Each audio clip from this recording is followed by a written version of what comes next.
British firepower is changing the course of the war in the east of Ukraine, having a major impact on Russian forces, reports have indicated. Dramatic clips showed Ukrainian troops making full use of the M777 howitzers, developed by the UK, with one soldier describing it as extremely precise. Ukrainian forces recently reclaimed Kherson, the key city in the south of the country, and are using the M777 in a bid to similarly reclaim land in Donetsk. Asked why the weapon was changing the course of the conflict, Serhiy, a Ukrainian soldier interviewed by US-backed Radio Free Europe, was unequivocal in his agreement, explaining the key lay in the weapon's accuracy. He explained, "People who work with this artillery are very effective. That's why we work smoothly, everything is as it should be. It's definitely very powerful. It's more precise, as we know from using it. The Soviet-era MSTAB doesn't even come close to this model." Strikes on personnel have been the most massive thing. One time we hit 300 men. We hit them with a string of 9 shells. We hit only specific targets, we don't fire at nothing. Ukraine could finish off Vladimir Putin's invading force with Western assistance, a former military officer has claimed. President Volodymyr Zelensky's forces anticipate a long, harsh winter of fighting, with soldiers lined up opposite Russia in trenches on the front lines. Most tactical experts believe the months ahead will see fighting slow down, but one divergent commentator said Ukraine could gain the upper hand if Western nations imminently step up their assistance. Writing in The Guardian, barrister and former military intelligence officer Frank Ledwidge called on NATO to provide new arms.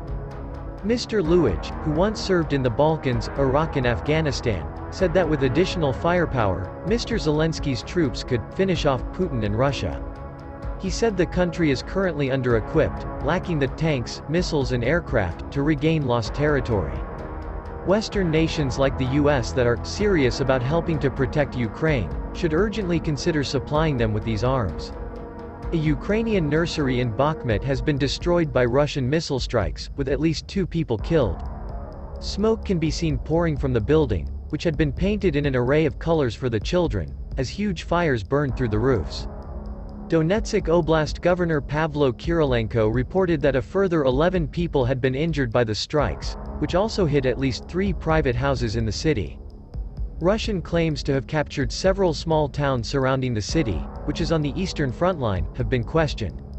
In light of the attacks, as well as Russia's continued assault on energy infrastructure behind the front lines, Ukraine's Foreign Minister Dmytro Kuleba called on NATO for more advanced air defense systems. Ukraine has destroyed 3 military vehicles near the front line in the east, footage has shown, forcing Russian soldiers to flee for their lives.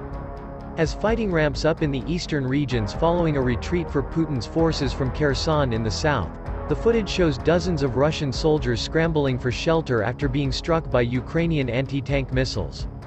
In the footage, a Russian tank traversing a battlefield near the eastern front line is struck by the Ukrainian 66th Mechanized Brigade.